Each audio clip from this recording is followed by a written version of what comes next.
할렐루야. 주님의 위로하심 가운데 서로 돌아보며 그 은혜를 나누기에 힘쓰는 우리 성도님들의 삶에 주님의 사랑이 가득하시기를 축복합니다. 여러분, 시늘라의 왕자 출신으로 후 고구려를 건국하였던, 그래서 다스렸던 한 인물이 있어요. 우리가 드라마를 통해서도 아는 사람인데, 애꾸는 누굽니까? 궁예라는 인물을 여러분 잘 아시죠? 이 태조왕건이라는 드라마를 통해서 궁예라는 인물에 대해서 많이들 알고 계시긴 듯한데, 궁예하면 떠오르는 그의 성품은 폭력적이다, 폭군이었다라는 생각들이 많이 들죠? 드라마에 비춰진 모습들이 그랬잖아요. 근데 그가 폭군이었던 이유가 밝혀졌습니다. 충격을 주고 있어요. 궁예는요, 후 고구려를 건국한 이후에 이후 국고를 마진이라는 이름으로 바꾼 다음에 그 이름의 도읍을 어디로 옮겼냐면 철원으로 옮겼어요. 철원 어떤 곳인지 아십니까? 겨울에? 매우 추운 곳이죠. 잘 보이실까요? 시베리아 영하 19도, 북만주 영하 18도, 중광진 영하 21도, 철원 영하 30도. 이런 곳인데 누가 기침했다고, 누가 기침 소리를 내었는가 하고 철퇴로 때려 죽입니다. 폭군 맞죠? 추운 데로 도읍을 옮겨놓고서 기침했다고 때려 죽이는 그런 폭군이었다고 하지요. 뭐 웃자고 한 소리이긴 하겠지만 궁예의 이런 포악한 성격의 성품에 대해서는 역사적 기록이 있다고 해요. 그러다 보니까 이것이 하나의 증거가 되지 않을까 싶습니다. 우스갯소리로 한 얘기지만 증거, 증인, 이런 뭔가 사실을 입증할 만한 누군가가 있고 그런 사실을 입증할 만한 증거가 있다는 것은 매우 중요하죠. 올해 초에 굉장히 우리가 뉴스를 볼 때마다 시끄러웠던 사건이 있었습니다. 뭐냐면 학교폭력 사건이에요. 여자 배구에서 벌써 시작을 했죠. 쌍둥이 배구 선수 이재영, 이다영 선수로부터 시작된 이 학교폭력 논란이 남자 배구로 번지고 야구계로, 농구계로, 각종 스포츠계로 번지게 되었고요. 심지어 이것은 학교폭력 논란이 연예계로까지 번지게 되면서 여기저기서 막 사건이 터졌어요. 심지어 어떤 부분에서는 정말 그런 일이 없는데 누군가가 악의적으로 거짓말을 올리면서 한 사람의 이미지를 망가뜨리는 경우들도 있었어요. 자, 어쨌든 간에 그 당시에 학교폭력을 당했던 누군가가 있었고 그 누군가가 이 쌍둥이 여자 배구 선수들의 논란이 물꼬가 터지면서 너도 나도 자신 있게 자신이 당했던 일들을 폭로하기 시작했습니다. 이런 일들이 있을 수 있는 것은요, 당시 학교폭력을 당한 피해자들의 증언이 나오기 때문이고 증거들이 나오기 때문이고 또 이것을 목격한 이들의 목격담이 나오기 때문이에요. 여러분, 누군가의 증언은 있는 그대로의 사실을 드러내는데 큰 도움이 된다라는 거예요. 있는 그대로의 사실을 드러내는데 도움이 된다. 여러분, 물론 거짓으로 만들어진 증언이라고 한다면 분명히 밝혀지게 되겠지요. 그에 따른 책임을 본인이 지게 될 겁니다. 그렇기 때문에 증인은 법정에 있으면 어떻게 선서합니까? 진실만을 말할 것을 선서합니다. 얘기하더라고요. 법정에 가본 적은 없지만 드라마 보면 자주 나오잖아요. 증인 고백 선서하세요. 그러면 증인은 진실만을 말할 것을 선서합니다. 여러분, 그렇습니다. 그래서 증인은 진실만을 말해야 돼요. 자신이 보고 듣고 경험한 것을 밝혀야 합니다. 여러분, 예수님은 많은 사람들 앞에서 기적을 행하셨어요. 우리가 알고 있는 예수님의 기적들은 수많은 증인들이 있어요. 수많은 목격자들이 있다라는 거예요. 보리떡 5개와 물고기 2마리로 5,000명을 먹이시고 12광주리를 남기셨어요. 여러분, 5,000명이 그 사실을 경험했습니다. 이 5,000명은 성인 남성만 5,000명이에요. 여인과 아이들과 노인까지 하면 10,000명 이상 되지 않겠습니까? 여러분, 눈먼 바디메오의 눈을 뜨게 하셨던 그 역사적 사실, 믿을 수 없는 일이지만 그 일을 경험한 바디메오와 그 사실을 목격한 제자들과 수많은 사람들이 있어요. 죽은 지 3일이나 지나 썩은 냄새가 진동하는 나사로를 살아나게 하셨을 때는 수많은 이들이 그 현장에 있었다라는 거예요. 이 외에도 수많은 기적들이 예수님을 통해 나타났고 그 현장에는 수많은 목격자와 증인들이 있다라는 겁니다. 여러분, 예수님께서 예루살렘에 들어가실 때 예수님의 이러한 놀라운 기적들을 보았거나 경험했던 이들이 모두 나와서 예루살렘 성문 앞에서 환호합니다. 예수님의 이름을 높여 찬양합니다. 그 이름을 열렬히 환호했어요. 근데 여러분, 그들의 열렬한 환호는 그리 오래가지 않았어요. 사랑하는 제자 가룟 유다에 의해 대제사장 무리에게 잡혀가신 예수님은 극심한 고통 속에 신문당하셨고요. 채찍에 의해 온몸이 갈기갈기 찢어지셨고, 그런 모습으로 십자가에 달린 채 운명하셨어요. 온몸이 찢어진 채 십자가를 메고 골고다 언덕을 향하실 때 수많은 사람들이 그 자리에 있었습니다. 여러분, 그 사람들은 예수님을 향해 손가락질을 했고요, 침을 뱉었고 모욕을 했어요. 근데 그들 대부분이 바로 며칠 전에 예수님이 예루살렘에 입성하실 때 환영했던 사람들이라는 것을 여러분 알고 계십니까? 그들은 자신들이 생각했던 메시아의 모습과는 달랐던 예수님께 실망감을 넘어 분노하게 되었고요, 결국은 예수님을 핍박하기에 이르렀습니다. 결국 예수님은 양쪽 손목과 발등에 커다란 대못에 박힌 채 십자가에 달리셨고 온몸에 물과 피를 다 쏟으시며 운명하셨습니다. 그렇게 예수님은 3년간의 짧은 공생의 사역을 마무리하시며 생을 마감하셨다라는 거예요. 여러분, 예수님이 돌아가실 때 그 현장을 지켰던 제자가 한 사람이 있어요. 누굽니까? 바로 요한이라는 제자예요. 다른 제자들 다 어디 있어요 지금? 예수님 돌아가실 때 다른 제자들 어디 있었어요? 다 도망갔어요. 자기 살 길 찾아서. 예수님이 잡히시던 날 밤에 그들은 자기들도 잡혀갈까봐 다 뿔뿔이 흩어지고 도망가 버렸어요. 심지어 수제자라 불리는 베드로는 잡혀가시는 예수님 뒤를 먼 발치에서 조용히 따라가다가 자신을 알아보는 조그마한 여자 계집종, 그의 증언에 나는 저 사람 몰라 저주하며 부인했지요. 3번이나 말입니다. 근데 여러분, 이렇게 돌아가신 예수님, 너무나 외롭고 쓸쓸하게 너무나 가슴 아픈 그런 죽음을 맞이하셨던 예수님은요, 돌아가신 직후 아리마대 사람 요셉에 의해 그의 돌무덤에 장사 지내게 됩니다. 그러나 예수님은 안식일 다음 날, 돌아간 지 3일째 되는 날 다시 살아나셨습니다. 할렐루야.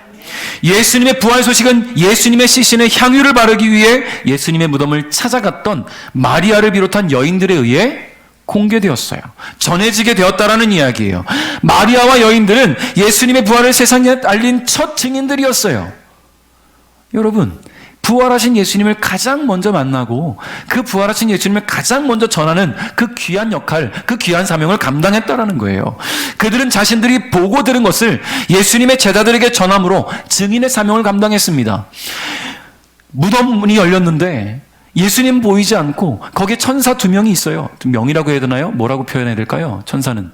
아무튼 천사 2이 있어요. 그들이 예수님은 이미 말씀하신 대로 살아나셨다. 너희들이 보고 들은 것을 가서 전해라. 보고 들은 것을 그대로 전한 자들이 바로 마리아와 여인들이라는 거예요. 여러분, 그러나 제자들이 그 얘기를 듣고 무덤을 찾아갔을 때는 예수님은 보이지 않았죠. 여러분, 예수님의 사역과 그 가운데 보이신 수많은 기적들, 그분의 고난과 십자가의 죽으심, 그리고 그 죽음을 이기시고 다시 살아나심까지, 그 모든 과정 속에는 누가 있었습니까? 증인이 있었다라는 거예요. 증인. 예수님의 기적에도 증인이 있었죠. 예수님이 고난당하신 자리에도 수많은 증인들이 있었어요. 예수님이 죽으신 과정을 목격한 사람들도 있어요. 증인들이에요. 그리고 그분이 부활하신 것을 목격한 증인들이 있더라는 겁니다. 그런데 여러분, 증인은요, 목격한 것으로 끝나서는 안 됩니다. 증인은 본 것을, 들은 것을, 경험한 것을 전하는 자가 되어야 한다는 것입니다. 오늘 본문에 예수님은 부활 후 처음으로 제자들이 모여있는 곳에 자신을 드러내셨어요. 그리고 그들과 대화하는 가운데 그들에게 아주 중요한 사명을 주십니다. 바로 증인이 되라는 거예요. 할렐루야. 48절 다 같이 읽어봅니다. 시작. 너희는 이 일의 증인이다. 할렐루야. 바로 오늘 우리에게 주시는 말씀입니다. 너희는 이 일의 증인이다. 이 일이 뭡니까? 바로 부활 사건에 대한 증인이 되라는 거예요. 예수님은 제자들을 부활의 증인으로 삼으셨어요. 그리고 그들이 증인으로 살아가면서 자신들이 본 것과 들은 것, 경험한 것을 전하게 하시기 위해 예수님은 부활하신 자신의 모습을 보이셨다라는 거예요.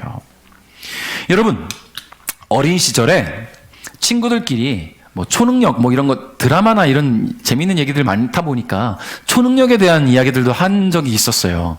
그러다가 서로 나는 이런 초능력 갖고 싶어, 너는 어떤 초능력 갖고 싶니? 이런 얘기들 한 적이 있었는데 여러 가지 얘기들이 나오겠죠. 조그마할 때니까 투명인간 되고 싶다는 녀석에, 하늘을 날고 싶다는 녀석에, 엄청 큰 힘을 갖고 싶다는 녀석들. 제가 어렸을 때 600만 달러의 사나이라는 해외 미드가 있었는데 그거 보면 와, 저런 사고 한번 당해볼 만도 하네. 엄청난 팔 힘을 갖게 되고, 엄청난 다리 힘을 갖게 되고, 엄청난 귀의 능력으로 귀가 아니구나. 그건 소모주구나. 눈으로 엄청난 멀리에 있는 것을 보게 되고, 저는 그런 초능력들이 갖고 싶다는 생각들을 하잖아요. 근데 저는 어렸을 때 항상 당당하게 얘기했던 하나의 초능력이 있었어요. 지금도 갖고 싶어요. 순간이동. 뿅 하고 사라지는. 제가 중학교 때인가요? 드래곤볼이라는 만화가 굉장히 히트를 쳤는데 그 드래곤볼의 주인공인 손오공이 나중에 어른이 돼서 순간이동 능력을 갖게 돼요. 가고 싶은 곳에 가는 거야. 얼마나 좋아요. 오늘 이렇게 날씨 안 좋은 날은 날씨 좋은 곳으로 뿅 하고 사라지는 거야. 얼마나 좋습니까? 여러분, 수많은 아름다운 장소들이 있잖아요. 마추픽추 한번 가보는 게 꿈인데, 오로라 한번 보러 가보는 게 꿈인데, 죽을 때까지 한번 가보겠습니까, 거기를? 저는 못 갈 것 같아요. 너무 멀고, 돈도 비싸고, 그리고 오로라는 진짜, 신이 허락한 사람만 볼 수 있다고 하는데, 갔다가 못 보고 오면 그 돈 날리고 오는 건데, 뿅 하고서 오로라 나타나는 날 딱 보고 오면 얼마나 좋아요. 그런 순간이동. 여러분, 근데 있을 수 없는 일이잖아요. 꿈에만 가져보는 그런 능력입니다. 사람은 공간의 제약을 벗어날 수가 없어요. 그런데 오늘 예수님은 제자들이 모여서 대화를 나누고 있는 그 집안에 뿅 하고 나타나셨어요. 사람의 힘으로 불가능한 일을 주님은 하셨습니다. 문으로 들어오신 것도 아니고요. 창문을 열고 들어오신 것도 아닙니다. 그저 제자들이 모여서 대화하고 있는 그 집안 한가운데 복판에 뿅 하고 나타나셨어요. 제자들이 이 호련히 나타나신 예수님을 보면서 깜짝 놀라죠. 유령인 줄 알았을 거예요. 성경이 그렇게 이야기합니다. 유령인 줄 알아서 놀랐다고 말입니다. 그만큼 예수님은 초자연적인 방법으로 제자들 앞에 나타나셨어요. 여러분, 제자들은요, 죽었다가 다시 살아난 사람들을 목격했던 사람들이잖아요. 증인들이에요. 나인성의 과부의 아들을 살리셨을 때 제자들은 거기에 있었어요. 야이르의 딸을 살리셨을 때, 회당장 야이르의 딸을 살리셨을 때 제자들은 그것을 목격했어요. 그리고 베다니의 나사로, 그 죽은 나사로, 죽은 지 3일이나 지나서 썩은 내가 진동하는 그 나사로가 온몸에 붕대를 칭칭 감고 오 하고 나왔을 때 그 자리에도 제자들이 있었다라는 거예요. 그러면 죽었다 살아난 것을 목격하는 것에 대해서는 이들은 이미 목격했었으니까 예수님이 다시 살아나신 것에 대한 두려움은 없을 수 있지 않겠습니까? 그런데 그들이 유령인 줄 알고 놀랐어요. 왜냐하면 그들은 아직까지 순간이동을 본 적은 없어요. 그렇죠. 죽었다 살아나신 모습을 살리신 것들을 보았지만 순간이동은 경험하지 못했어요. 그러니 눈앞에 갑자기 형상이 나타나니 당연히 유령이라고 여기겠지요.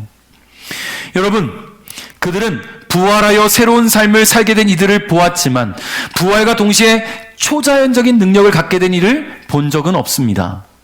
제자들은 예수님의 부활 소식을 듣고 기뻐했어요. 그러나 갑자기 순간이동으로 자신들 앞에 나타나신 예수님을 보게 됐을 때는요, 깜짝 놀랄 수밖에 없었어요. 왜냐하면 유대인들의 설화에 따르면 영혼이 때로는 사람들 앞에 나타나는데 나쁜 의도를 가지고 있을 때 살아있는 사람 앞에 나타난대요. 여러분, 우리나라도 비슷하지 않습니까? 전설의 고향 보면 한이 많은 귀신들이 한 풀어달라고 사 또 하고 나타나잖아요. 나쁜 의도가 있을 때 나타나는 거 아니겠어요? 여러분, 유대인들도 그랬대요. 그러니 제자들은 돌아가신 예수님이 눈앞에서 형상으로 나타나니까 유령인 줄 아는 거예요. 더군다나 그들의 설화에 따르면 우리들에게 나쁜 의도가 있는가 보다. 찔리는 게 있잖아요. 제자들 예수님 돌아가실 때 어디 있었어요? 다 도망갔잖아요. 찔려요 지금. 그러니 놀랄 수밖에 없는 거예요. 이 제자들의 입장에서는 예수님의 존재를 영으로밖에 볼 수 없었다라는 겁니다. 제자들은 두려움에 휩싸이게 되었고요. 그들의 두려움을 가라앉히기 위해서 예수님은 자신이 육신으로 부활하셨다는 물질적인 증거를 제시하셨습니다. 38절, 39절 읽어보겠습니다. 시작. 예수님께서 그들에게 말씀하셨습니다. 왜 무서워하느냐? 왜 너희의 마음에 의심이 생기느냐? 내 손과 발을 보아라. 바로 나다. 나를 만져보아라. 유령은 살과 뼈가 없다. 그러나 나는 너희가 보는 것처럼 살과 뼈를 가지고 있다. 아멘. 할렐루야. 예수님의 육신은 30여 년을 세상에서 보낸 눈에 보이는 증거들을 지니고 있어요. 채찍에 맞은 자국들도 다 있고 못 박힌 자국들도 다 있다라는 거예요. 만져지는 살과 뼈가 다 있습니다. 눈앞에 보이기만 하는 분이 아니라 분명히 만질 수 있는, 육신이 만져지는 그런 분으로 나타나셨다라는 거예요. 잡히시던 날 밤에 나 몰라라 하고 도망갔던 이 제자들에게 앙심을 품고 찾아온 악한 영이 아니라 사랑하는 제자들을 부활의 증인으로 삼기 위해 육신으로 부활하여 오신 예수님이라는 겁니다. 또한 예수님은 제자들이 더 이상 의심하지 않기를 바라면서 못 박혔던 손과 발을 보여주셨어요. 요한복음 20장 26절부터 27절에 보니까 일주일 뒤에 예수님의 제자들이 다시 그 집에 있었습니다. 이번에는 도마도 그들과 함께 있었습니다. 이때도 문은 잠겨 있었습니다. 예수님은 안으로 들어오셔서 그들 가운데 서서 말씀하셨습니다. 너희에게 평강이 있을지어다. 그리고는 도마에게 말씀하셨습니다. 내 손가락을 여기에 찔러 보아라. 내 손을 보아라. 내 손을 내밀어 내 옆구리에 넣어 보아라. 그리고 믿지 않는 자가 되지 말고 믿는 자가 되어라. 할렐루야. 예수님이 처음 부활하셨을 때 그 자리에 도마는 없었어요. 제자들이 예수님이 오셨었어. 우리가 예수님 만났을 땐 도마가 나는 믿을 수가 없어. 내가 그 손의 못자국에 내 손을 넣어보지 않고는 믿을 수가 없어 했더니 예수님이 일주일 후에 다시 나타나셨어요. 그리고는 만져보라는 거예요. 제발 만져봐. 제발 만져보고 믿어라. 증인이 되어라. 여러분, 그러고 보면 예수님의 제자들보다 우리가 믿음이 더 좋아요. 그죠? 우리 예수님 직접 만져본 적도 없고 본 적은 없지만 그 예수님의 능력을 믿고 그 예수님 부활하심을 믿고 그 예수님 나를 구원하심을 믿어요. 할렐루야. 우리 믿음 좋은 베들 가족 여러분, 그 믿음이 잃지 않기를 주님의 이름으로 축복합니다. 자, 예수님께서 부활 후 제자들에게 자신을 드러내신 것은 두 번이에요. 도마가 없을 때, 그리고 도마가 다시 그 자리에 함께 할 때, 그리고는 제발 만져서라도, 옆구리에 손을 넣어보고서라도 믿는 자가 되어라. 믿는 자로 끝나지 말고 그것을 전하는 자가 되어라. 비록 우리가 이미 하나님 보좌 옆에 계신 예수님을 만져볼 수는 없지만 그 예수님의 살아계심을 삶 속에서 경험하며 살아가고 있습니다. 어떤 이는 말씀으로 느끼고요. 어떤 이는 환상으로 보기도 하고 어떤 이는 상황과 환경들로 자신을 계시하시는 예수님을 만나기도 합니다. 그런 예수님을 우리는 믿고 전하는 자가 되어야 될 줄 믿어요. 할렐루야. 41절 한번 읽어봅니다. 시작.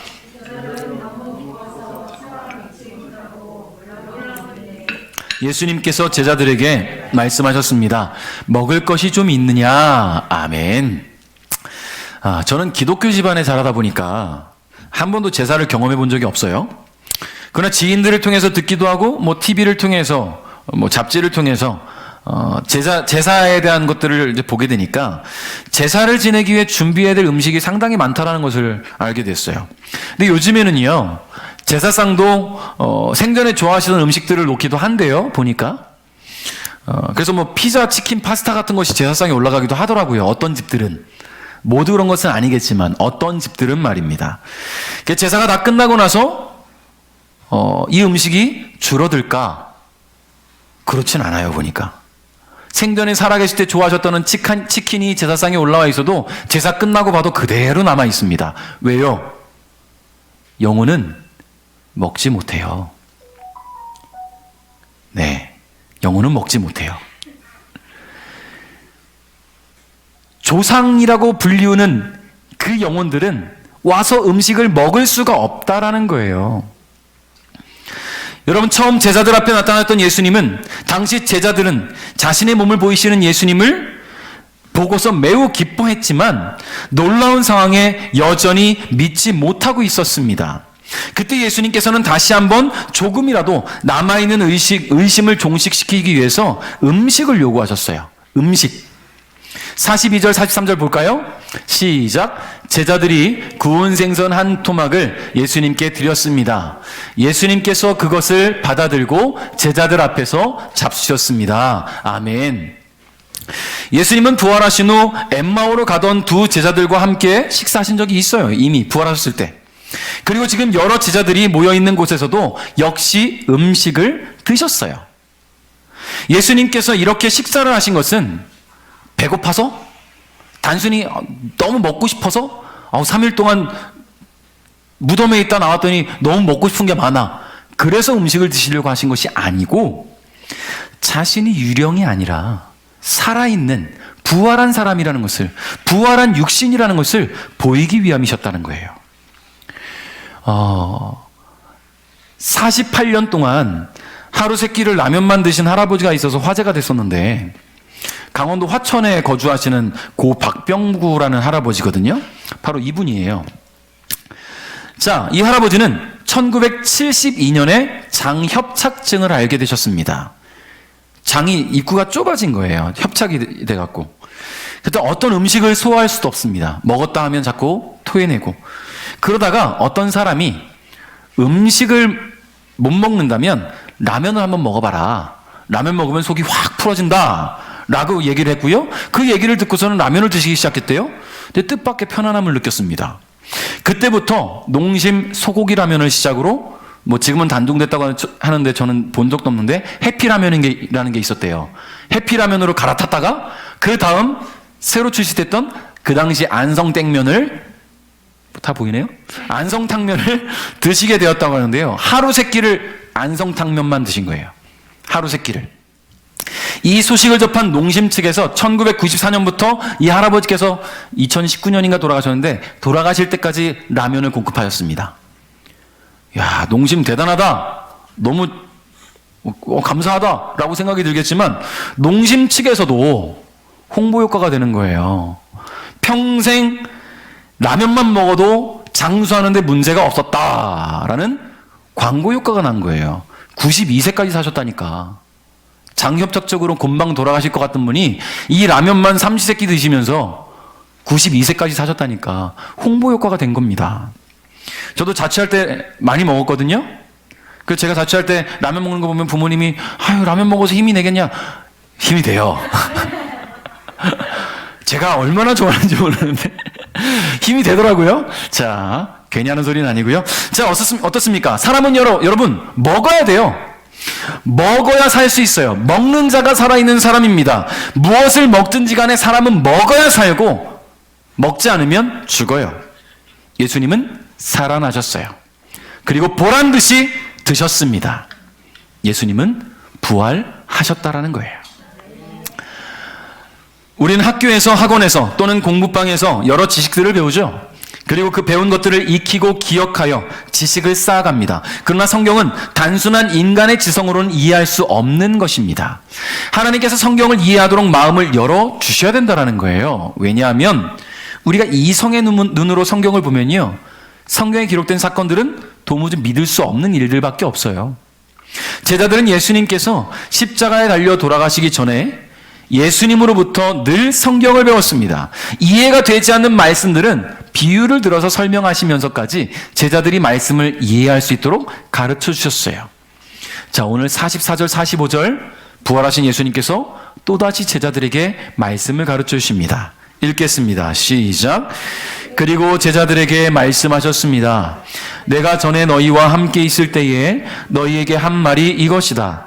모세의 법과 예언서와 시편에 나에 관해 쓰여진 모든 것들이 반드시 이루어져야 한다고 말했다. 그리고 예수님께서 제자들의 마음을 열어 성경을 깨닫게 해주셨습니다. 할렐루야. 할렐루야.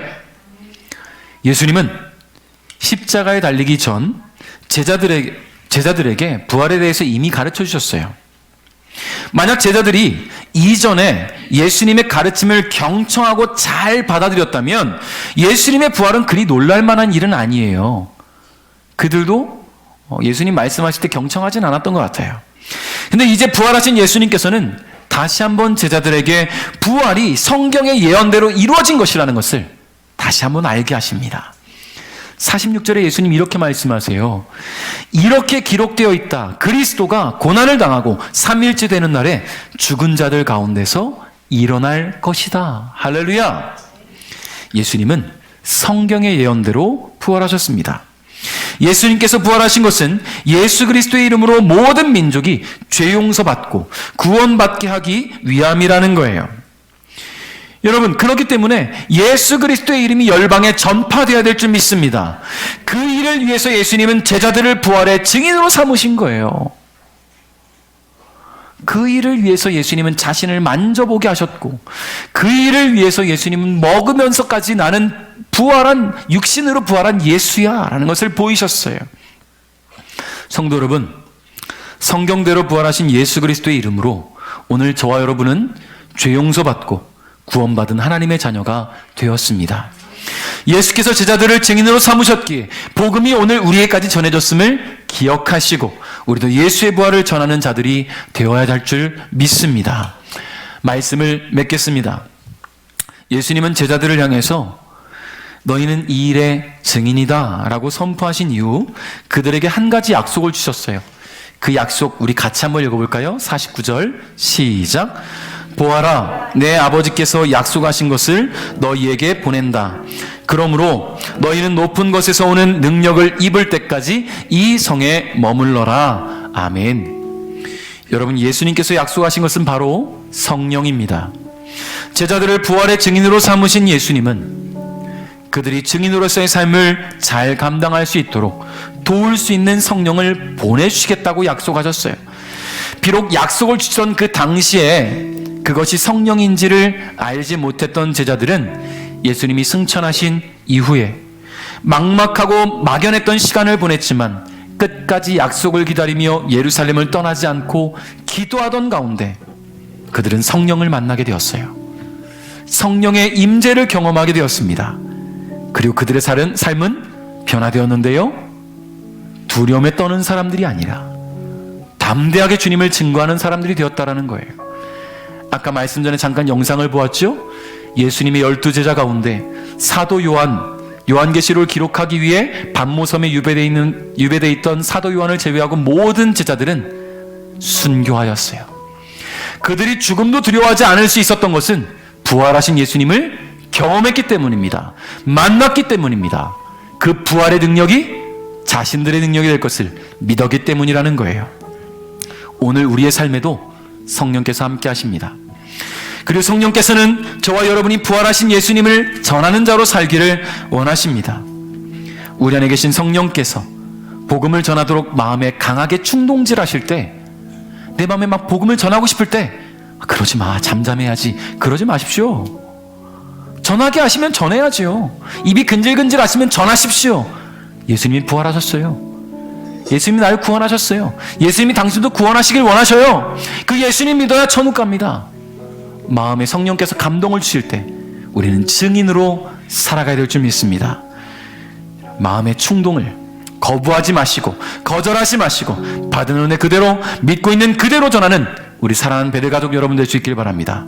그래서 주님 다시 오시는 날 증인으로서의 삶을 잘 살아노라고 칭찬받는 저와 여러분 될 수 있기를 주님의 이름으로 축복합니다.